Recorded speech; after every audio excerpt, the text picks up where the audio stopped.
Good evening, everybody. Welcome to the Permanent Public Building Committee's meeting November 13th. This is an open meeting. We are remote, so it's Zoom, and we'll follow the rules we've followed for the last umpteen years. And so tonight we have basically four main topics on the agenda, as well as some administrative pieces. But I'll kick off as usual with, given that we have a forum, is to address the previous meeting minutes. And so I would seek approval for the last meeting minutes. Recommend approval. Thank you, George. And do I need a second for that, Richard? It wouldn't hurt. Yeah, I'll second. Okay, thank you. Just make sure I follow the right rules. Any questions, concerns? With that, I will come to the roll call. Richard? Aye. Lynn? Aye. George? Aye. And the chair is aye. Okay, thank you. All right, we'll now move to the first main topic. And here's Michael here. No, I don't see him. Okay, I don't see him. so we do have a quorum for that. It's the Emery Grover renovation update, which I'll turn over to Mr. Ken. Let me get my screen up here.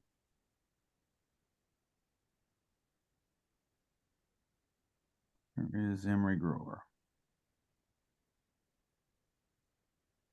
It's not here. Let's go to here. It's there. All right, bear with me for a sec. It's not popping up on my share screen.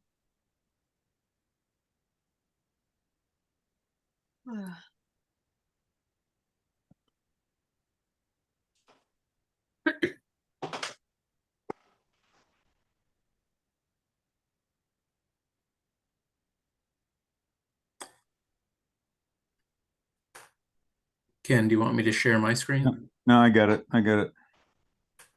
It's just a matter of finding. For some reason, it stays in the wrong spot. Try this again. Agenda. There we go. All right. Now we're good to go. All right. I sent around the usual package of pictures.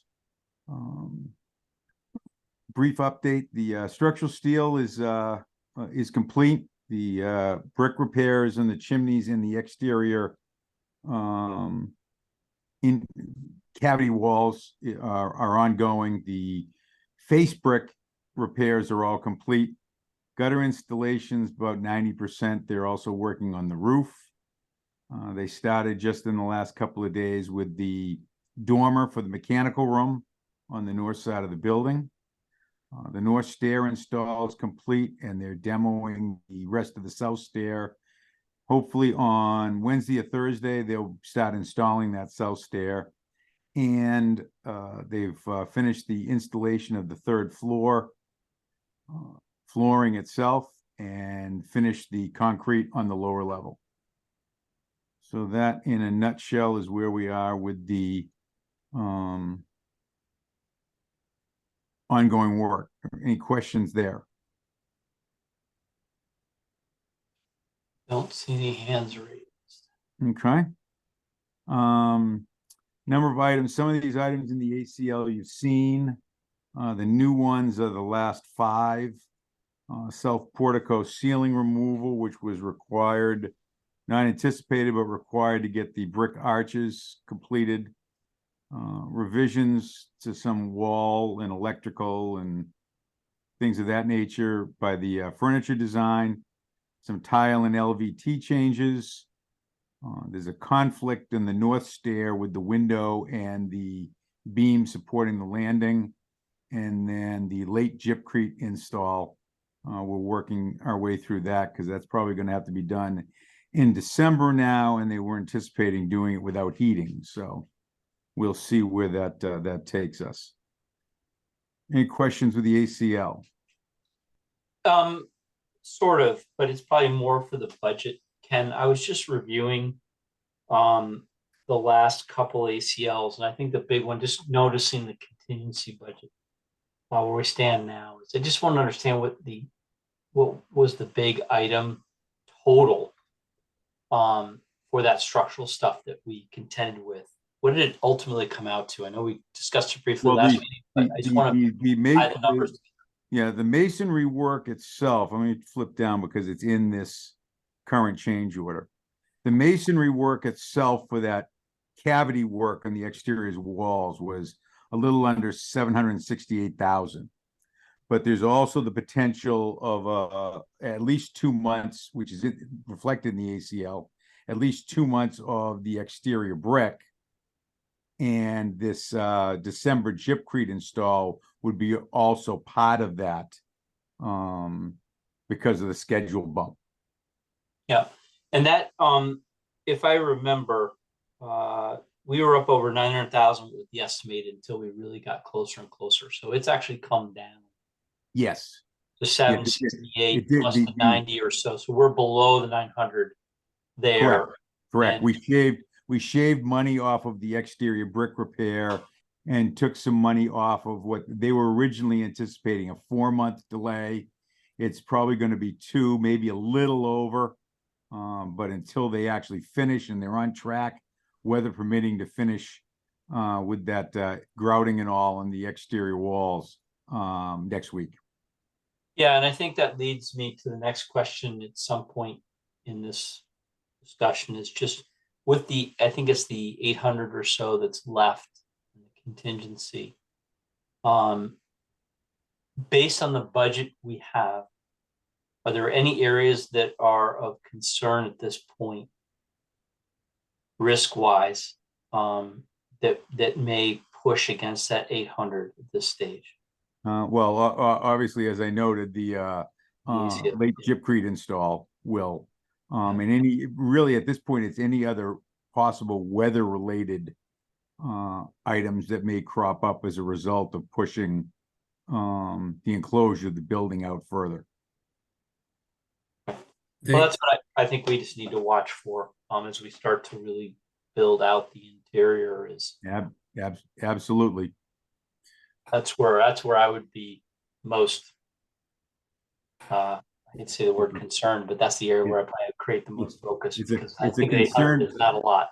It's a concern for me every day, Stuart. I'm sure. The good news is that they have the windows in a warehouse ready to be installed. So as soon as that interior gypcrete work is complete, then the window install can proceed. Well, actually, they can start the windows, Hank, even before that. Once the grouting is complete, they can start the windows. Routing, right? Okay, so I took us slightly to the side, but that was the thing I wanted the committee to understand. That's all right. That's all right. Sort of related to the ACL, so you weren't too far off track, Stuart. Yep. Any other questions on the ACL? Otherwise, we can move to the voting items. I have one quick question about the window installation. There are always tricks to installing them, but are there any difficulties you anticipate installing those windows? At And- this point, no, George. They've actually done a lot of the prep work. They've sealed them.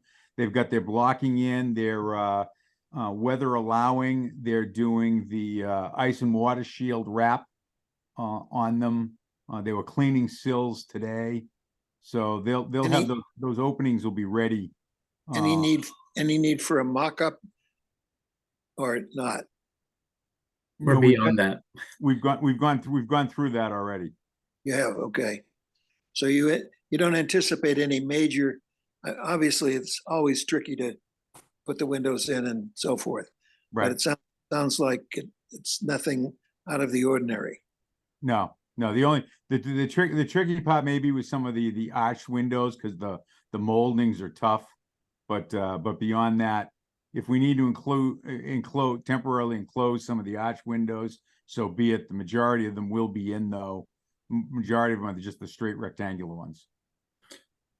And when do you anticipate them being in? If we've got them in a warehouse, The windows can install if they complete their masonry work next week, the windows could install as soon as the week after Thanksgiving. Okay. So that certainly will make things a lot easier internally to keep the building warm. Correct. Which we need obviously for the gypcrete. Right. Okay, thanks. Any other questions? Just raise your hand on the thing or speak up so I can hear you, but at this moment, I don't see any. So with that, we'll go to the voting items. Ken? Yep, And- we've got the invoices, we've got the change order. I'll run through the change order just real quick. Some of the items we've seen, they just haven't manifested themselves onto a change order yet, but we've got sewer drain work. We had the original drawing showed it tying into a storm manhole, not a sewer manhole. So we had to rejigger that tie-in. Chimney lintels, these are lintels at the top of the chimneys where the slabs were poured. Exterior brick, those are the repairs in the cavity and the grout work. Where the old clock was originally, the original contract called for just cleaning it up and painting it, but now there's rebuilding that needs to be done, and BHA has added some millwork details to that. There's joist replacement up under the eaves of the roof. 3 spots where we have to replace some of the sill and some of the joists. The filing system, the automated, the rolling files needed recessed floors. So there was some extra concrete and digging that was required for those. There was shoring and miscellaneous support for these exterior wall repairs that M. O'Connor supplied. There are additional grout holes. Once the grouting was done, the engineer came out, had them cut out some spaces and determined that the grout wasn't filling to their liking. So we now changed the pattern on the grout holes and had to basically add one, think of it as a square and adding one in the middle of the square, if you will. And then there were repairs for the flat roof up top where the skylight was. So those are all part of this change order 8 for $925,563.54. So we'll take care of the change order first, and then we'll go into the invoices. With that said, I'll put forth that change order number 8 for $563.54 to M. O'Connor. Coming out of the general contracting budget. Do I hear a second? Second. Thank you, Lynn. Any further questions? Seeing none, hearing none, coming to the roll call. 1 second to verify everybody. Okay. Richard, Aye. Lynn, Aye. George, Aye, Ann, Aye. Michael, Aye. and the chair is aye. Okay. With that, we will go into the invoices. We have 4, 2 of them will be grouped together. First one stands on its own. It's invoice number 11 for M. O'Connor Contracting. Requisition number 11 through October 2023 for $1,023,904.46 come out of the general contracting budget. Do I hear a second? Second. Thank you, Michael. Any questions?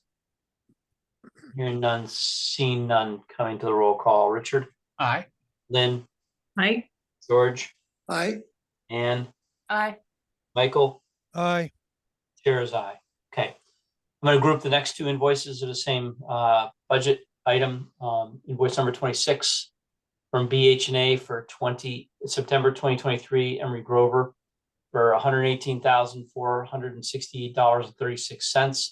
Second invoice is BH&A, but it is the September 2023 FF&E for $7,500, both coming out of the architecture budget for a total of $125,968.36. Do I hear a second? Second. Thank you, Michael. Any questions? Seeing none, hearing none, coming to the roll call. Richard, Aye. Lynn, Aye. George, aye, Michael, Aye. Ann, Aye. And the chair is aye. Last invoice for Emery Grover tonight is the UTS of Mass invoice for September 2023 materials testing for $740 coming out of miscellaneous budget. Do I hear a second? Second. Thank you, Michael. Any questions? Hearing none, seeing none, roll call. Richard, Aye. Lynn, Aye. George, Aye. Ann, Aye. Michael, Aye. and the chair is aye. With that, are there any more invoices, Ken? No. That's all we got. Okay. And is there any other questions, open discussion for Emery Grover? Mr. Chair, just one quick question, and maybe Ann might be the best person to respond to it. I recall early on, we had talked about the disposition of the clock face, and I think Dan was going to consider some options. I wondering if there's been any further developments along that front. I know they have considered, but I don't have an answer to that question really. Deborah, do you want to address that in terms of the final design? Yes, so, oh wait, am I not muted? At the old clock face location, and I don't know if I have time to find it in my files. We are going to put a logo of the school department logo, the white cupola graphic, on a blue background in that circle. So it will be a factory painted aluminum material filling that circle. And that was reviewed by the historic people and reviewed by superintendent's office. Everybody, we looked at several options and everybody seems pleased with this solution. There's a that same graphic of the cupola is going to be put over on the transoms over the two entry doors as well. A smaller version. And I think it's appropriate in that it ties the old high school together with the new high school. New in quotes, because the cupola is from the 1930s building or 40s building up on the hill. Very good. Thank you. Excellent. Thank you. Okay. With that, Stuart, Michael, yeah. would Ken just have a minute to just walk through those pictures and tell us what we're looking at in each of them? Shouldn't take more than a minute or two. Yeah, we've got Sure. time. Let me.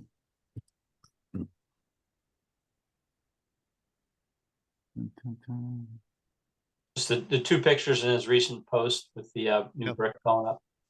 He's got about 6 or 7 in there, but. just a Oh, couple. wait, while you wait, can I share my screen for a second while we're waiting?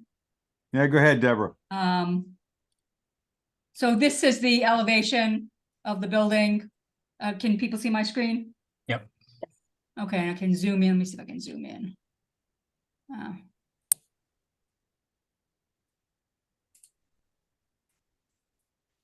So this is the old clock face circle with the graphic. And then this is what the entry door looks like. Very And, nice. and we're keeping the granite carved sign that says right in the middle there, This band.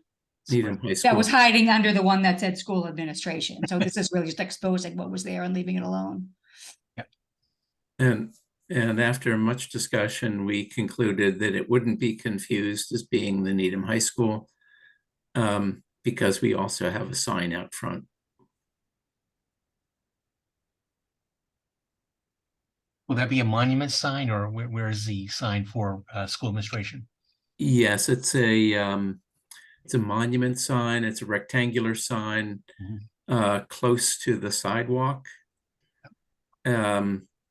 And so as you're walking up the pathway or along the sidewalk or driving into the entry drive from Highland Avenue, you'd be able to see that sign. Excellent.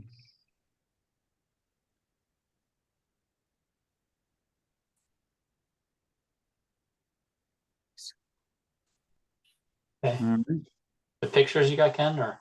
Yeah. As soon as I get back to Zoom.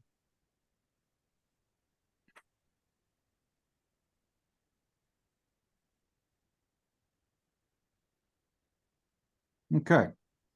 This first one shows the work that they've been doing, replacing the upper band. You can see the block infill and those areas of brick between them. We do about 4 or 5 foot sections at a time. So when it's all said and done, it's about 75% of that top band will be this infill block. This is just some typical framing that you see with the LVLs and the new floor going in up above it. You can also see, George, to your earlier question, you can see the blocking they've already done for the window installs. Yeah, I do. Prepping the floor downstairs for the pour that they did last Friday. And you can see they've removed some of the stairs. The rest of that pretty much came out today. Slate install on the roof, and you can see the valleys and the gutters and the flashing. Another shot of the roof.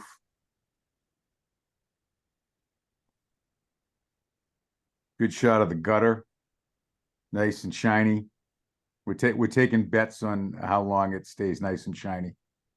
So if anyone wants in on the pool, the over under is March 25th. This is the lower third floor before it got decked in. It's all decked in now. It's all been plywooded over. What's the consensus? 2 years? For what? The shininess? Yeah, the gutters. Oh, no. 6 months maybe. Oh, really? Okay. Yeah. 2 No, years I said before less they, than that. You think it might be? Well, take the under then, Deb. I'm taking the under. Wow. but it'll take longer for them to turn green. Well, okay, so maybe it's the dark Yeah, brown. it'll get the patina. It'll get the shine will go off it, and then, then maybe 2 years it'll turn green. But Maybe. just a close up on what they're doing with the brick infill. They take out the inside white of the brick and replacing it with the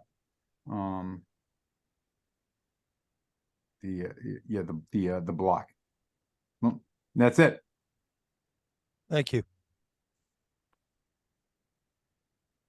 Okay, excellent. There's no other questions.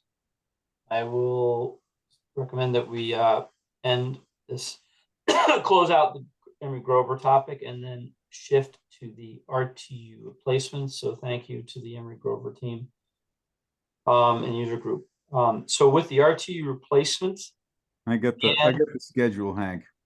Okay. yeah, but hold on. So Ann and Barry, you guys are the user group, correct? Thanks. Just want to clarify. Okay, so am I turning this over to you, Ken, or to you? Yeah, I'll take it. Ken, first I'd like to introduce Louis Vieira from GGD. Wave your hand, Louis.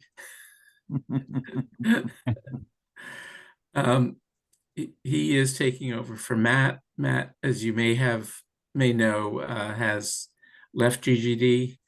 And so Louis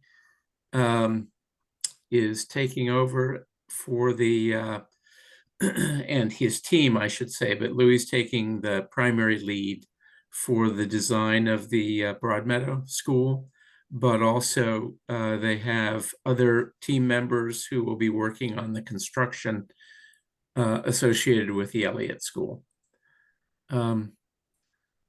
So thank you, Louis, for being here. And there may be some questions, and we'll ask you to chime in. So Ken, why don't you take over from there? All right. We had a meeting, an online meeting last Thursday, I guess it was, and the contractor has put together a schedule for the work between now and next summer. There are multiple things going on. Continuing with the submittals, which should be done by the end of this month. They're about 90% complete. A lot of the procurement has been done already. There's small items that are odds and ends that will need to get bought out. That enterprise will need to do. They're in the process of doing their site investigations on the roof, trying to figure out what they can and can't do during vacations.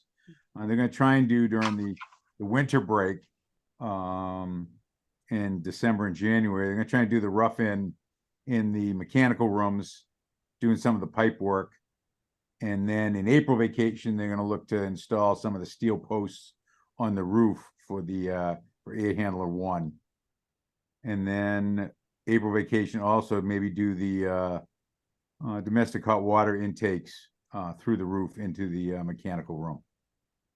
And then the fun starts in June, just before school lets out. They'll be doing some small stuff in the mechanical room and on the roof. And then things will really start in earnest once the kids are out of school, and they'll be doing the selective demo, the steel install, and then raising the units up on the roof and tying it all in with an anticipated startup date and all the balancing being done on August 23rd of next August. So it looks Ken? like we can squeeze it in. There's the only item that's going to be a mid-July lead time is the heat pump. George, you have a question? Yeah, just a quick one. Is there any way that we could isolate a part of the school grounds so that they could actually start a little sooner, even though school's in session, but by putting up temporary fencing, start a few weeks earlier?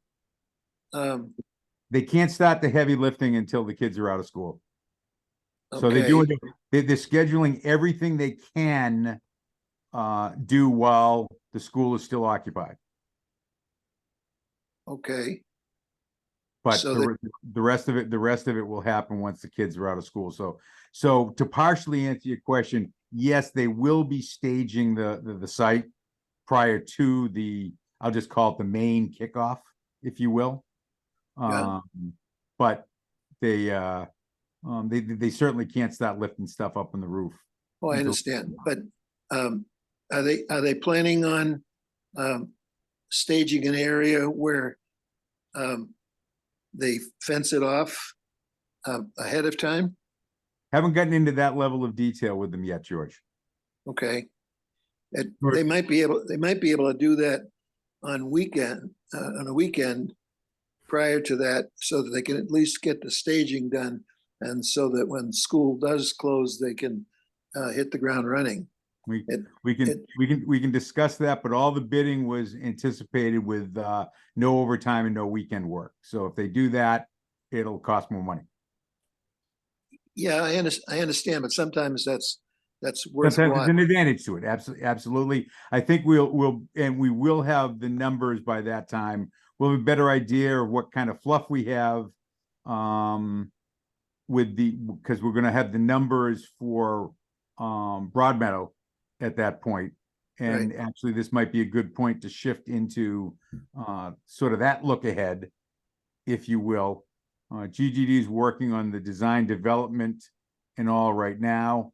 The idea is to have the design development drawings done by the end of this month and be able to get it to the cost estimators so we can starting to get a ballpark number, have the construction documents done into January, and then had the bidding completed in March. So we're awarding the contracts in April, and they'll be able to order their long lead time items by May.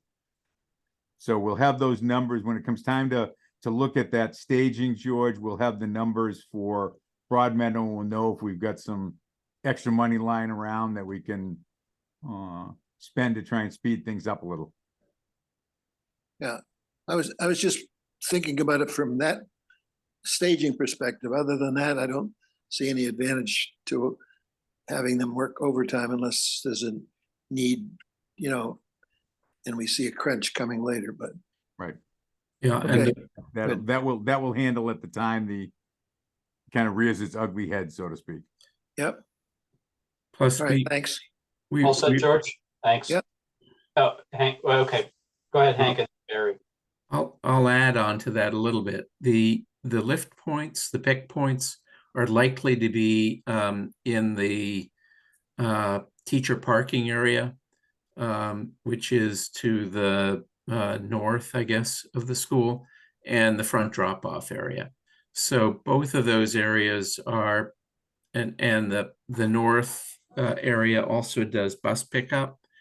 So while school is in session, it's very difficult to occupy either of those two spaces for construction and still have the school operational.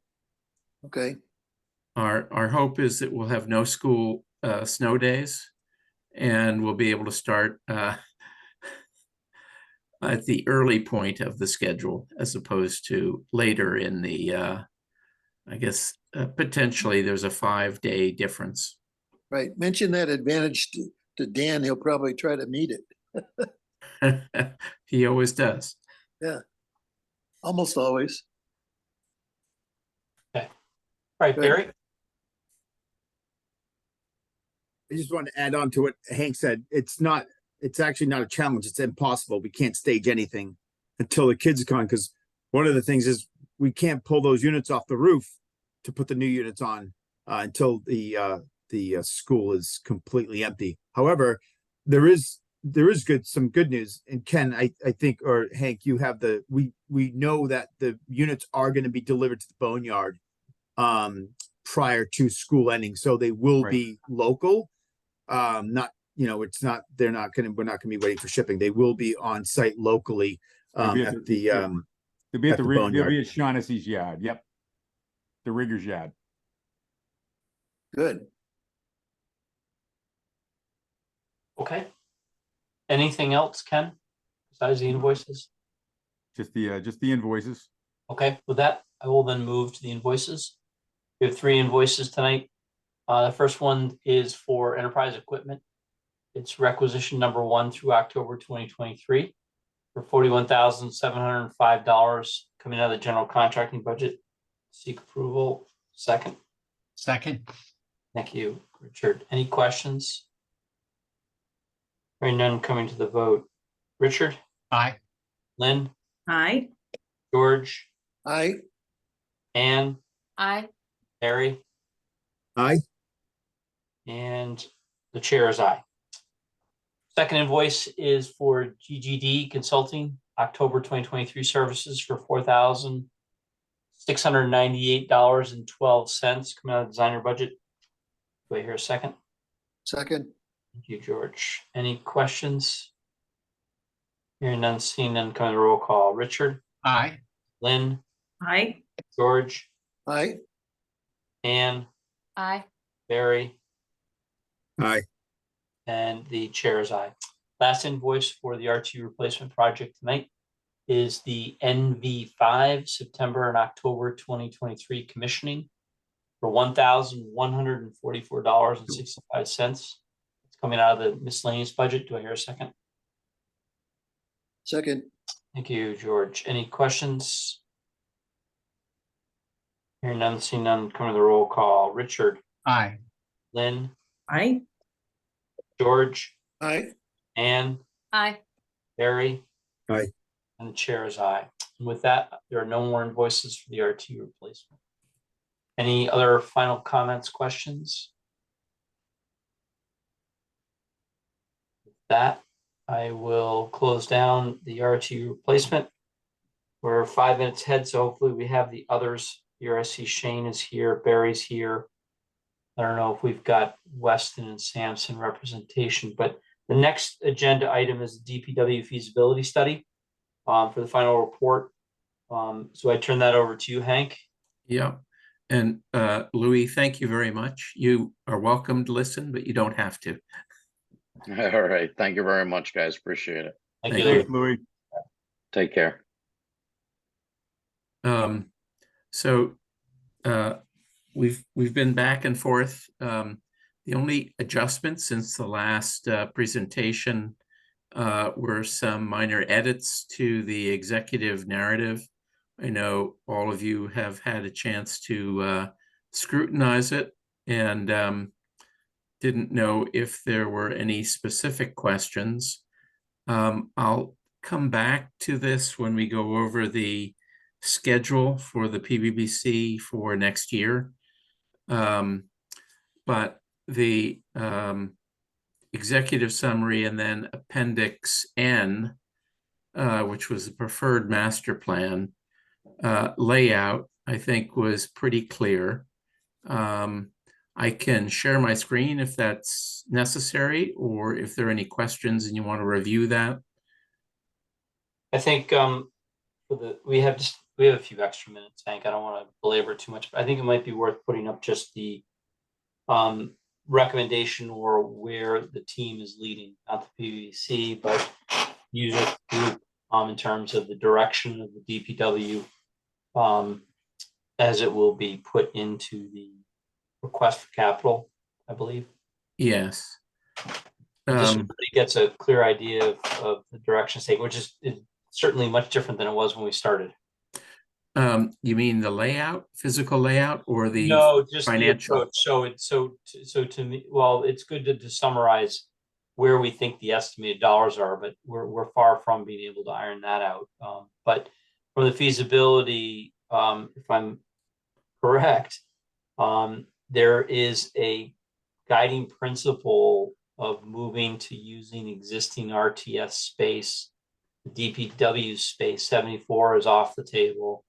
And one other piece. I'm thinking, so I just thought it might be worthwhile just showing the. Yeah, let me where'd my screen share go? Hold on.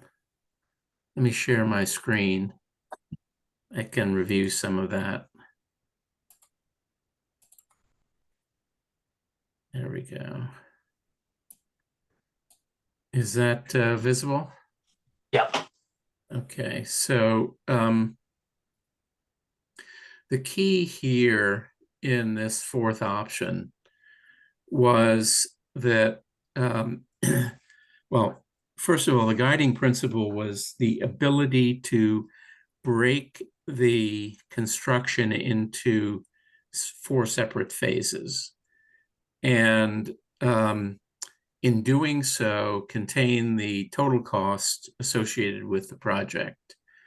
In the first phase, and I'll go down to the RTS, the grayed out building here is the existing Jack Cogswell building.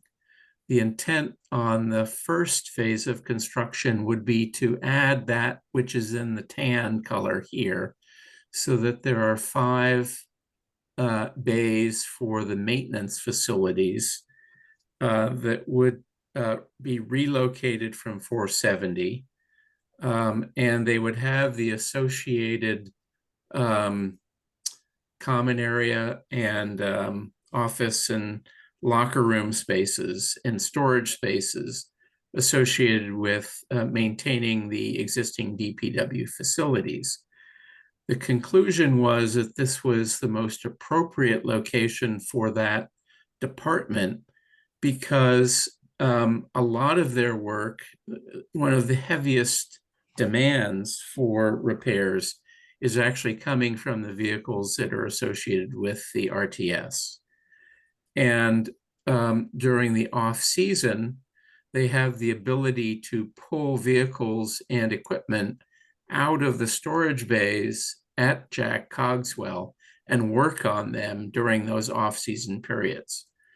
Also, the traffic demand for adding this group of workers to this location is probably the lowest in all of the DPW requirements, because the mechanics typically come in at the beginning of the day and they leave at the end of the day.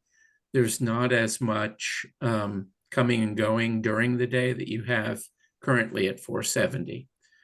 So for all of those reasons, this was felt to be the most appropriate location for this fleet maintenance facility. By having this go first in the sequence, it enables an upgrade from the 3 current bays to a total of 5 bays, which is really what was recommended by the design team.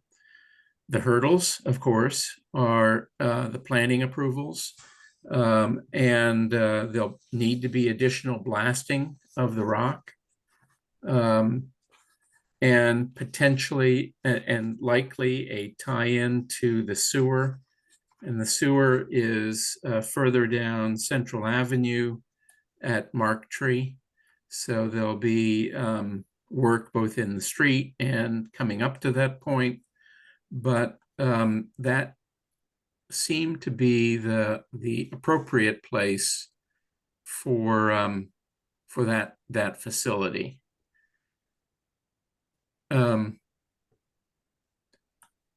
Moving to the next phase of work, the upper portion here that's outlined in blue would be the phase 2 work. Now the wash bay would either be associated with that or could be an early phase. But what's important about this layout is that it maintains and reuses the existing 6-bay garage, and those are converted from storage into shops. There's some additional shop space that's added to the south of it, and then to the north, there's a 2-story office and employee facility, along with utilities and a loading dock that with a wash bay that initially would be constructed to be a drive-in and back out situation, but once the 3rd phase is constructed, would be a drive-through facility. The importance of separating these two is not only due to the phasing of the costs, but also the lifting of these facilities, employee facilities, which, as you recall from August 6th event, August 8th event, the ground floor of 470 flooded. There are about 2 inches of water in that floor. So in this design, the finished floor is raised up by about 2 feet. And there's still about a 3-foot grade difference between the front and the back here. But this 3rd phase would involve the construction of the fleet storage bay with a drive-in approach from the south side and diagonal parking for the vehicles here, plus additional canopy storage to the south. In lifting it up and moving the building, you can barely see underneath it. The existing building comes right to the edge of this channel, Alderbrook culvert. And by moving it away, it allows for a retention pond, 25-foot setback, which would be appreciated by the Conservation Commission, and also a raising of this whole area and enabling a full drive around facility, which they currently don't have. Also in this phase, there'd be modifications and additional parking done and some modifications to the crossing of the brook. So this access way, new access drive would be added over Alderbrook. The one from 484 Dedham Avenue would be modified, and this diagonal approach would be removed, allowing for additional planting to go in to the area close to the wetland. During that phase, let me get rid of that. No, we've already gone through during that phase, also the upgrade to the Daily building would occur. And that would involve either the full gutting and renovation of that building or the replacement of the building. And the addition of a storage canopy, potentially with solar on the rooftop, and temporary relocation of the staff and facilities there would be necessary going to Hillside. And then the final phase would be various additions to the RTS. And the RTS additions are pending the current study that's also going on related to the service, whether there'd be curbside pickup or continued drop off at the RTS. And that's a separate study. I gather it'll be completed by the end of the year. Shane, maybe you know. At this point, we're looking probably January, February of 24. Of 24. And one of the outstanding questions is whether the 484 building is maintained or whether it's removed and additional parking would go in down there. So those are the components of the phasing, and the financing associated with those has been worked into the capital improvement plans for that DPW facility. Are there Any Question, questions? Hank? Go ahead, George. Hank? I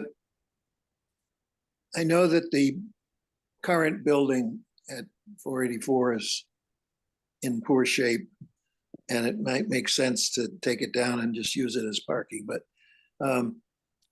is there any value in trying to maintain the capability to put a building on there at some time in the future? Well, we have it, we sort of have it grandfathered in. Yeah, and there has been discussion during this design process about keeping it and using it as a, well, there would need to be work put into the building. As if you've not been in it, there's the ground floor is 50% open, and there are old historic pumps that are in the lower level. So one idea was that those pumps could be removed and the ground floor decked over, and the building could be used for some community purposes as a meeting room or other function. It did, however, experience flooding during that August 8th storm. And fortunately, the basement level pumps were able to keep up with the flood, but the ground floor did receive water intrusion. It mainly cascaded into that lower level, but we can't count on that forever. So if the building is to be maintained, then that has to be a consideration in the future. In kind of long-term thinking, we never have enough space in this town for anything. Okay, that's a given conclusion. So I would rather, if there's a way to maintain the capability to at some point in the future consider a structure there on the Dedham Avenue site, even though you may convert it to parking right now temporarily, I'd rather not give up the thought of having potential space for future use. Yes, George, and I think that the demolition of that wouldn't come until one of the very latter phases. So we would likely be 7 to 10 years down the road before anything was done to that building. The water sewer department currently operates out of that, and they wouldn't be relocating to the new structure in phase 2 for at least 5 or 6 years, all depending upon the funding capabilities that the town comes through with. Right. And the elephant in the room, of course, is the Pollard project, which we'll get into when we go through the upcoming long-term calendar. Right. My point in bringing it up is, I think in the back of all of our minds, in the future, we want to make sure we don't give up the right to build on either of those locations and Dedham Avenue. That's a good point, George. Yes, thank you. Okay, any other questions? I want to bring it back to the time. We do have a voting item. If we're okay to go to that, Hank? Yep. Okay, great. We have the invoice for Weston and Sampson put forth for approval for the services September 2023. And the amount of $13,200 coming out of the designer budget. Do I hear a second? Second. Thank you, George. Any further questions? Coming to the vote. Roll call. Richard? Aye. Lynn? Right? George? Aye. Erwin? Aye. Shane? Aye. Barry? Aye. And the chair is aye. Okay, those are the only invoice I have. And with that, if there's no other questions, we will close that down. So thank you to the user group, and we will await the next major steps, which is going to the Capitol, and obviously for decisioning whether that becomes a full project or bailiwick. And the next topic, Hank, you'll cover. So the next agenda item is just to review the project schedules from a timeline perspective. What I've just asked Hank is, I don't want to go into too much detail of each project unless we get a question. And the fact is, we just wanted, the goal of this agenda item is just to give a perspective. Projects we have underway, we know. And then what projects are hanging in the balance somewhere down the road. They're all contingent on town meeting choices. If I can dare say that, I think our workload as a committee is fairly comfortable right now and doesn't have a tremendous amount of demand, and maybe not until late in 2024, that if the town decides to pick up some of these projects full-fledged, we could potentially be very active with a lot of design stages and some construction starting. But anyways, I'll let you put that in better perspective, Hank. But again, I don't think we need to go into all the details. I think the key is which projects are sort of highlighted, where we think the kind of activity will be. And again, just caution the committee, a lot of these projects we're finished with until we are asked by town and the town manager to take on responsibility for activity. Okay, just quickly, we'll be wrapping up public safety as soon as we get that last sign built. Hopefully we'll be able to recommend that the balance for public safety would be rescinded at the May town meeting in 2024. Emery Grover, Rich Hill, we're waiting for the grass to grow, but that may take a bit longer. There's not as much money tied up in there. And any remaining funds, those were cash, so those would just be reappropriated to other projects. Emery Grover, we've already discussed about the delay, and likewise, it'll be a September, October timeframe for moving in. RTU replacement, we've already had those discussions. Won't reiterate those. Within the overall plan here, there are two sequences associated with the school master plan. There's a C1A, which is with MSBA, and there's a D1A, which is a non-MSBA. I think you have both of those outlined, but in both cases, the town would know after the December 13th MSBA meeting whether the town will be invited into the eligibility period. And if the town is invited into that, then we have 270 days to go through all the steps associated with the MSBA requirements for eligibility. One important one of which is to fund the feasibility study, which includes both all of the pieces, including forming the team, as well as going through the PDP, which is the planning and programming phase, the preliminary schematics, where you look at the options, then the schematic design and the cost estimate, which ultimately leads to the override vote for detailed design and then construction. In the D1A option, the town would go it alone, and there'd be 3 stages of funding associated with that. In both cases, the recommendation is that there would be a construction manager at risk, or CMR. And I don't know that we need to discuss a lot of this until we know what the MSBA's decision is. It'll very clearly be a hot topic of discussion for May town meeting.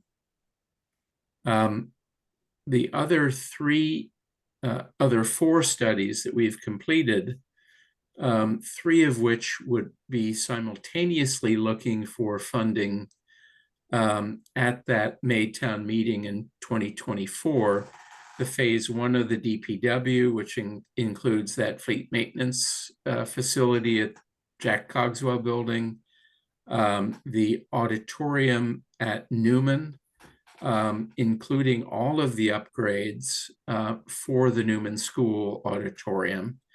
The school department has decided that rather than spreading out the phases of renovation and upgrade in 4 different phases, to rather focus on Newman first as the premier theater location within town, and upgrade that from its analog to its digital version, going through both design and then construction. Likewise, phase 1 of the library, which involves the young adult areas, the teen and tween areas that we've already been discussing, those would be funded potentially as well in May town meeting. So if all of these proceed according to this schedule, we would have 4 projects going concurrently, while at the same time finishing out the RTU project and the Emery Grover project. So we'd have a lot of work. We have, from a department perspective, put in for an additional senior project manager into the FY25 budget to accommodate this. And following our discussion with FinCom, initial discussion with FinCom today and town manager, it's totally dependent upon which and how many of these projects proceed in the coming year. And we really won't know that until the MSBA makes up its mind and FinCom and the Dave Davison Finance come up with that financing plan for all these projects. So that's a quick overview, Stuart. Great, thank you, Hank. Appreciate that. And I think it's important for the committee for us to stay on top of what's on the potential horizon as we move forward. So with that, I would just open it up for any questions, comments relative to this. Any questions, comments? They're silent. Well, that's good. I mean, I honestly, I think it's, you know, we've been well underway for years on a lot of complex projects, and obviously with police and fire being the most complex coming off, and now we've got Emery Grover, which has its challenges, but it's our focus versus having several at the same time. So I think this committee deserves a little bit of a breather, if I may say so, which is good. But I do think we have to watch a town meeting and see where things are heading to understand what we may have to contend with, because it does look like there's several projects that could go and the workload could increase. And it's important that we understand that so we can prepare ourselves. Any others? George, did I hear you? The only thing I'd mention is we've now shifted from finishing the projects to paying for them. If you look at your local tax bill, you can see what I mean. Yeah. True. Okay. And I think just Hank, if I could just ask that we make sure we just keep this up to date as we move forward, because this is our view. Okay. With that, I will close that topic and then ask if there's any other open business from the committee. Go ahead, Hank. No, I'm not sure, given that we're through with most of those, with all those feasibility studies, I'm not sure that we will need our second meeting in October. November? In November. Post Turkey Day? Yeah, post Turkey Day. Because the important one will be the next, the December meeting, where we will have probably another change order and another pay app for the Emery Grover project. And any other updates, we'll have closeout invoices for Weston and Sampson. But I don't, right now, I don't see a reason for the second meeting, which is 27th. If there is none, then I suggest we not have it. But as usual, what we've done is just wait through the rest of this week and see if there's anything, Hank, that comes across your desk that we need to cover. If not, we will cancel that meeting. We do have the December 11th, that meeting we will need to have based on what you're saying, Hank, but also as a committee, we need to vote from the rotate of the chair discussion. So if any event, if 27th doesn't happen, we will need to have the December 11th meeting. And I don't know if you need further discussion about the vice chair. I mean, and I'll open it to the committee if anybody has any discussion, but I think Richard and I probably need to discuss. I need to reach out to others. The only thing I may just right off the cuff, depending on how others feel. But, you know, I think short of getting a vice chair in line, I think what's most important, and George, maybe you have a comment, if I can put you on the spot, but from my perspective, with the previous chairs, we haven't really had a vice chair. We're trying to put it, but I think there's enough folks around, myself, George, Lynn, Erwin, others that can support the chair in any event that the chair can't attend. And then I think we have to look at, and as we've discussed, how can we get others involved in the committee and get a more solid rotation through. But short of a vice chair, and I don't want to put this out here for everybody to say, okay, good, we don't have to worry about it anymore. We do, but I think there is enough support that I think we can have a vice chair vote in addition to the chair. And that vice chair is not held for 2-3 years. It's there for the purpose of any event, but we can use period of time until we can get a solid core that starts to rotate, much like the select board, much like the other boards. But in the past, we have had a chair that has been able to hold the meetings together, and vice chair hasn't been as essential. We've had enough people to cover meetings if a chair can't be there.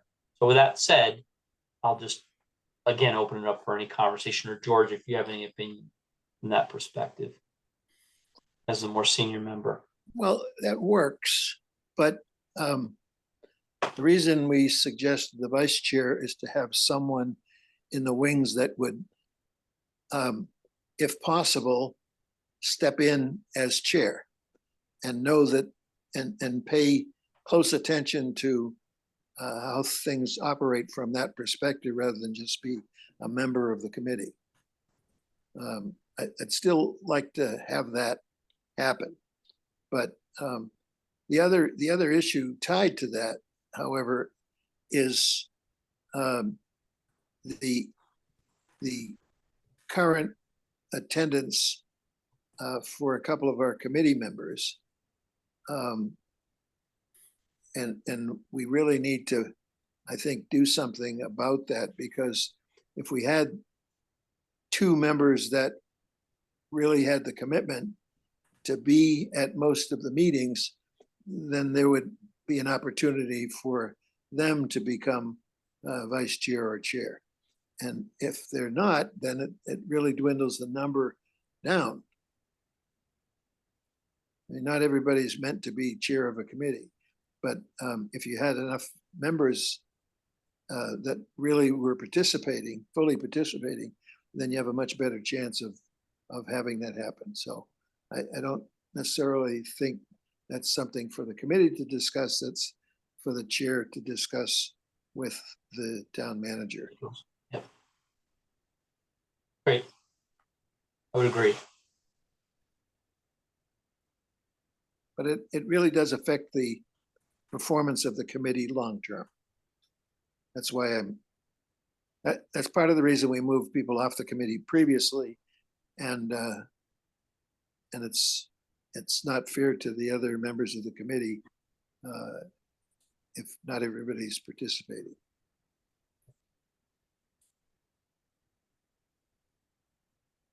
Agree. Okay. Ask for any other final comments?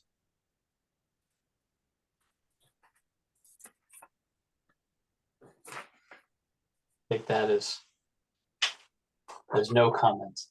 Okay. I agree with what George said. I mean, I if the committee was really functioning with a full committee, that people could roll in and off during their 3-year splice and roll on and on and on. But to start the process with only one person, which is technically right now me on this call, saying we need a vice chair, it doesn't really create a sense of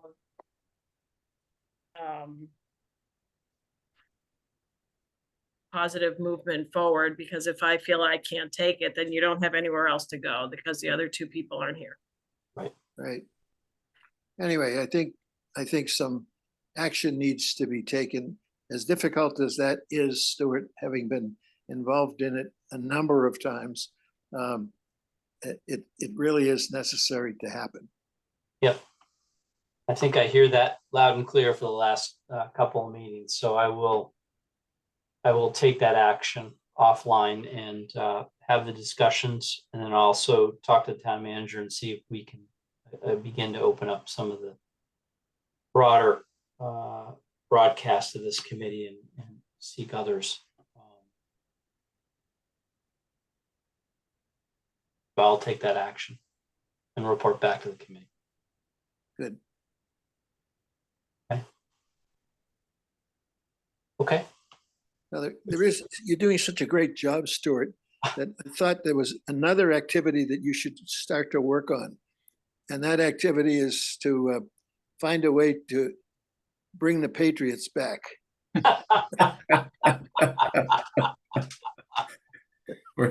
Oh, that's like pouring salt on a wound, isn't it? It's just brutal. For people that have been long-term Patriots fans like me, this is brutal. But to go off the tangent further, we all had to expect it. The hardest part is for those of us who have kids that knew nothing but winning, it is 10 times Bingo. worse. It is 10 Bingo. times worse. Agree. We're just I back in will- Steve Grogan years, that's all. But our kids have never Right. experienced the pain. Right. Growing up in towns and worlds of Cubs, the Bears, the early Patriots days, we know what it's like to really lose and climb that hill. But boy, it doesn't hurt too bad rolling down the hill. But kids never knew what it was like climbing up that hill, so they don't appreciate the roll down. You're right. Some of us still remember sitting in Fenway Park to watch the Patriots play football, if that's what you want to call it. Yeah. It was awful. Oh, it's awful. I think you really have to appreciate a 20-year run. Yeah. And, You be really thankful do. For that. You Well, really do. we can celebrate the winter sports, basketball and ice hockey. Yeah, let's just see if the Bruins don't just, flub it after the first series this coming. Yep. A lot of All right. pressures on them Well, to I rescue thought us. a little levity might be good at this point. Exactly. Okay. All right. With that said, I would like to wrap up this meeting. I hope there's no objection. Erwin, you get your hand up. Can I ask you to stay on once the meeting's over? I just got to touch base with you on 2 quick things. Sure. Happy to do that. And just with that, if there's no objection, I'd like to close the meeting down and wish you all a very happy Thanksgiving. Hopefully you all had a good Veterans Day on Saturday. And since we'll have more time to rest and cover from Thanksgiving, we'll see you on the 11th. Unless Hank, well, we have not canceled the 27th, but it's likelihood, but stay tuned to your email. So in case we don't meet the 27th, have a wonderful recovery after Thanksgiving as well. Bye. Same to you. Thanks, everyone. Thanks all. Hi, Happy Thanksgiving to all. Happy Thanksgiving. Same to you. thank you.